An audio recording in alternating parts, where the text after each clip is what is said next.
In this video, I will show you shortcut key to write copyright symbol in Microsoft Word and Excel. So easy way,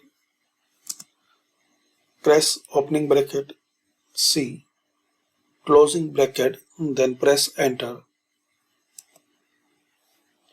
So this is the first method. Second one, press and hold Alt, then 0169.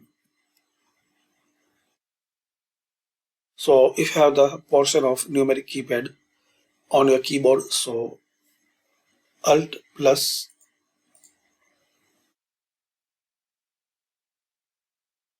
0169. So this is the shortcut to write this symbol. Thanks for watching.